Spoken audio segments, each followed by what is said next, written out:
Daniel, Karina, Silvina, gracias a los tres. Muy generosos, muy gentiles por este ratito. Bueno, le preguntaba a Filmus, ¿va a ser posible discutir despenalización del aborto de vuelta, la reforma del Código Penal en un año electoral, más allá de la reforma, eventualmente régimen previsional, etcétera? A mí me parece imprescindible. Yo creo que este ha sido un año perdido en algún sentido para el Congreso, más allá que se batió el tema del aborto, pero no hubo leyes sustantivas en las que se pudiera avanzar.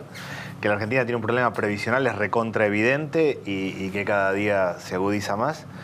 Que hay un debate fuerte sobre el tema de seguridad, la cuestión del cambio del Código Penal, un debate importante. Yo estoy muy en contra de la baja de imputabilidad, pero es un debate que hay que dar en Argentina y es un debate significativo.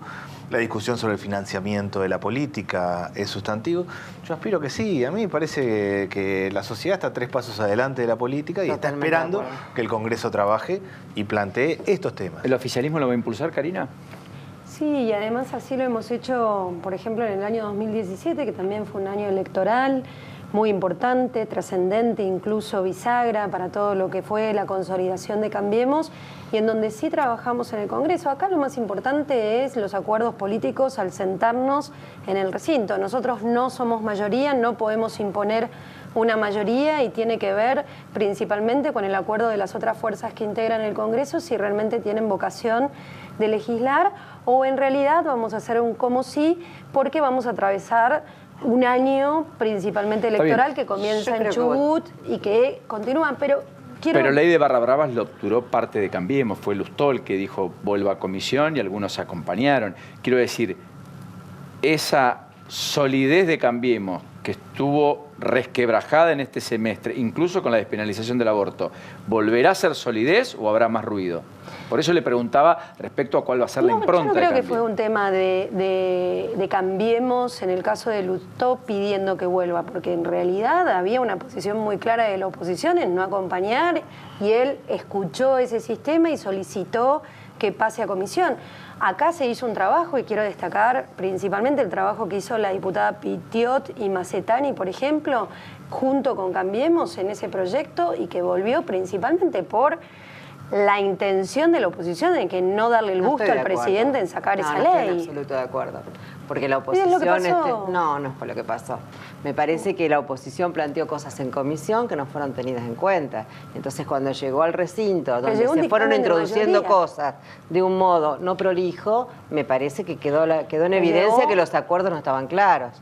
No estoy de acuerdo. Creo que en absoluto. Porque además, como integrante de la oposición, hemos dado todos los debates que se plantearon, hemos pedido sesiones especiales donde no tuvimos quórum, hemos pedido que haya más sesiones ordinarias, porque hay muchísimos temas que nosotros también planteamos y queremos debatir.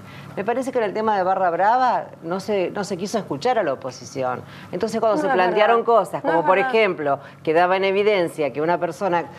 Lo digo como un sentido figurado, tiraba una botella en el campo de juego y tenía la misma penalidad que casi un asesino, quedó en evidencia que el esquema no estaba bien cerrado. Pero es que ese proyecto, a ver, digo, como para cerrar este punto, ese fue un trabajo que se realizó, que tuvo más tiempo a pedido de la oposición, que se abrió el proyecto, porque el proyecto que llegó del Poder Ejecutivo no fue el mismo que se presentó en dictamen y que se votó en general casi por unanimidad, creo que hubo un solo diputado que votó en contra, y luego comenzaron estas peripecias que son típicas, no es la primera vez que sucede. ¿Y eso va a ser discutido en febrero, en extraordinarias en febrero o directamente a partir del 1 de marzo? Pero lo más importante es que acá no hay una actitud de imponer de parte del oficialismo ningún proyecto, porque principalmente no se puede. Nosotros tenemos que consensuar y concertar cada uno de los planteos que muchas veces se llevan al recinto y se vuelven o se manifiestan a modo de chicana. ¿Qué es lo que pasó con lo que vos estás planteando de la tentativa que se podría haber discutido y que se discutió en comisión y que luego también hubo un desdecir al momento de tener que votarse esos artículos? Con ese criterio hubieran llevado al recinto, por ejemplo, el acuerdo con el Fondo Monetario Internacional y no lo llevaron. Me parece porque no corresponde, es muy distinto. Uno es un proyecto legislativo. Sobre todo cuando está en juego la vida de los argentinos y el futuro. No, pero ¿qué tiene que ver? Si sabes que no tiene que pasar por el Congreso. Por miles de años. Si no lo hubiésemos hecho, no te preocupes. Lo tenían que haber llevado. Una cosita. A mí me parece que no estaba para salir la ley de barra bravas. Objetivamente, todos votamos a favor prácticamente. Después, cuando empezó articulado por articulado, había dificultades. Tengo la impresión de que va a venir en febrero y va a salir. Y es lógico, y la Argentina necesita una ley, claramente, donde haya racionalidad en las penas. Un barra brava es un barra brava, pero tiene que tener cierta racionalidad con el resto del código. Había un tema con la tenencia de la persona que compra una entrada falsa, que en términos generales la compra de buena fe, porque nadie va a ir a comprar a propósito. Bueno, a mí me parece que va a terminar saliendo en febrero y que tiene sentido. También, y no lo había llevado a extraordinarias, la ley Micaela, que tiene que ver con todo el tema de violencia de género, se surgió a partir de lo que pasó en la sociedad. Entonces, me da la impresión, primero, que el Congreso tiene que trabajar más tiempo. No tiene sentido hacer de marzo a noviembre y que después llame el Ejecutivo de extraordinario. Eso arrancó en la Constitución de 1853, cuando la gente venía en carreta. Eso ya no tiene ninguna lógica. Entonces, sería importante, a mí me parece, que no solo manden la ley de barra bravas y el tema de financiamiento de la política, sino un montón de leyes que son naturales, que la vamos a votar todos y que sirve para que el Congreso funcione. Yo creo que ahí hay un tema clave y que el gobierno tiene que... Ahora, la reforma del Código Penal es una reforma medular, central.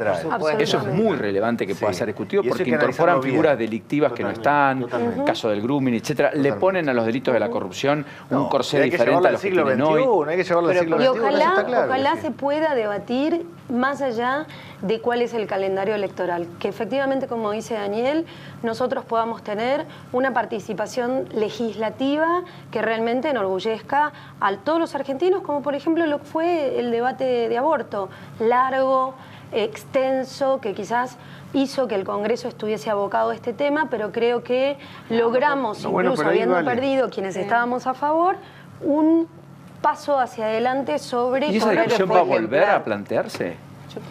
El debate, sí, la campaña va a presentar nuevamente el proyecto. Nosotros, dentro de la multipartidaria, estamos pensando en acompañar y diseñando una estrategia que vamos a volver a conversar. ¿Qué aspiran? ¿A que el Senado cambie lo que ya votó? Con esta composición. Lo que pasa va a depender mucho de cuál es el proyecto. Y también esto atraviesa... O sea, va a haber modificaciones a lo que ya se votó. Puede no va a ser el mismo proyecto. Eso queda primero a criterio de la campaña de la legalización de la interrupción voluntaria del embarazo, que va a tomar la decisión. Ellos vienen presentando durante muchos años estos proyectos, cuál va a ser el que va a presentar, si va a presentar el dictamen, si va a presentar el proyecto original, o si van a presentar un proyecto que quizás se adecúe a algunas cuestiones que se han venido planteando. El debate del Código Penal no es ajeno al tema de aborto, porque está el artículo que penaliza a la mujer, y entonces tanto el debate de Código Penal como la despenalización del aborto van a ir de alguna manera de la mano. Yo creo que hay dos puntos que son claves. Uno es el tema del protocolo de seguridad y lo que mandó Patricia Bullrich. Creo que realmente, y lo ha planteado Carrió, y yo creo que está en lo cierto, tiene que ir al Congreso a ser debatido. A mi modo de ver es inaplicable una policía bonaerense, donde un policía se forma en 9 meses y claramente tiene dificultades inmensas para llevar adelante ese protocolo. Creo que vale la pena el debate. Yo no estoy de acuerdo con el protocolo, pero vale la pena.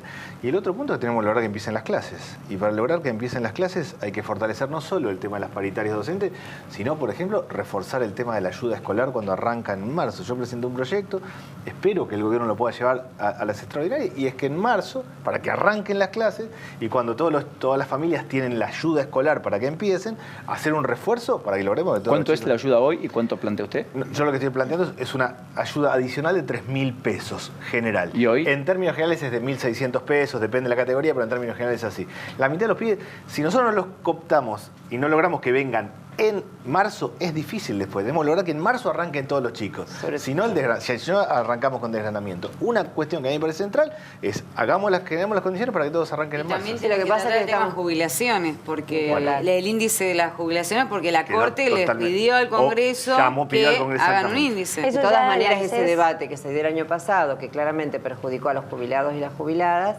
es un debate que habrá que revisarlo, porque fueron la primera variable de ajuste que se hizo durante este gobierno.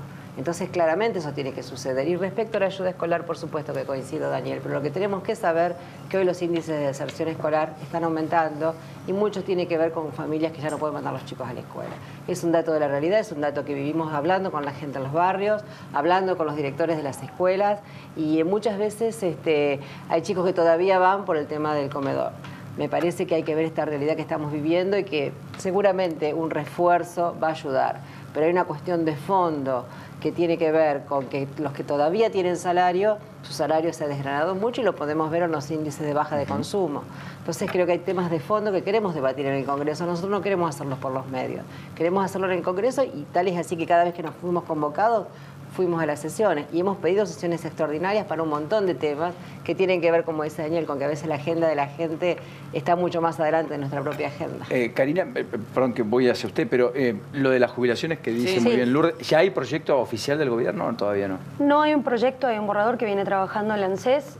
Es un compromiso que nosotros tenemos de trabajar en una reforma en el año 2019, una reforma integral a todo el sistema previsional. Para lo cual se creó una comisión, no me equivoco. Exactamente, y que viene trabajando de hace 2 años, porque lo que nosotros hicimos el año pasado era solamente el cálculo de movilidad jubilatoria, que efectivamente se está implementando lo que dijo la Corte, y esto Emilio Basavilbaso lo está implementando según lo que el criterio que aplicó la Corte de cambiar el RIPTE por la otra fórmula que no me acuerdo. El ICBIC. Exactamente.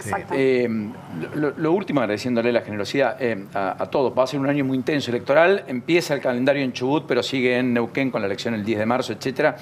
Santa Fe ya tiene el desdoblamiento confirmado. La Pampa. La Pampa. La Pampa, arranca La Pampa. La Pampa, ¿qué dije Chubut? La Pampa. Ahora, lo cierto es que Santa Fe se sabe que vota las primarias en abril, en junio la general. La provincia de Buenos Aires, Cancelare, dice que se desdoblan. ¿Se desdoblan las elecciones? Ojalá, para mí sería bueno que se desdoblen, porque se podría discutir en serio la situación en la provincia de Buenos Aires. Los hospitales, las escuelas, la venta de droga. Se podría, por primera vez, que no es posible cuando es toda la tira larga, discutir en concreto cómo está funcionando la gestión en la provincia de Buenos Aires. ¿Y a usted le gusta la idea o no? Eso va a ser una decisión de la gobernadora. Armó una comisión que está estudiando todo el proceso de desdoblamiento. Será fines de febrero, principios de marzo, en que sabremos cuál es la decisión de la provincia de Buenos Aires. Creo que el debate de la provincia de Buenos Aires siempre está insertado en una lógica nacional porque representa el 19% del padrón electoral, afecta la realidad de todo el país, lo que pasa en la provincia de Buenos Aires, y sin duda creo que poner el eje en aquellas cosas que son necesarias resolver en la provincia de Buenos Aires va a ser tema de la campaña el año que viene a nivel nacional. Padrón, no, el 40, casi el 40. Casi 40. Es el 19% de coparticipación y casi el 40% de... Por eso me quedó el número, porque justamente el Fondo de Recuperación Histórica... Bueno, más a mi favor. Este año le faltan 19.000 millones de pesos. Es mucho mayor. Era un número exagerado en relación al resto. Gracias, lo último. No, si uno ve cómo se modificaron los esquemas de coparticipación, si bien en un primer momento en las provincias hubo una mejoría, hoy por hoy claramente las beneficiadas fueron Ciudad de Buenos Aires y provincia respecto a cómo venían en el 2015. Sí. Me parece que hay que sentarse a la mesa con esa deuda histórica. Los intendentes de la provincia dicen lo contrario. Sí, y el presupuesto también. Los intendentes peronistas de la provincia de Buenos Aires. Solamente lo que pasó fue que recuperó el fondo y lo perdió después con el debate sobre el presupuesto general. Exacto. Y le faltan 19.000 millones de pesos. Exacto. Eso es objetivo. Y está tomando un nivel de endeudamiento la provincia de Buenos Aires similar al de la nación. Bueno, son los bonaerenses contra la Santa Fe. No, tenemos una deuda histórica de coparticipación, porque hoy hay que mirar otras cosas. Hay que resolverlo también. A los tres, gracias. Gracias a vos. Muy generosos como siempre.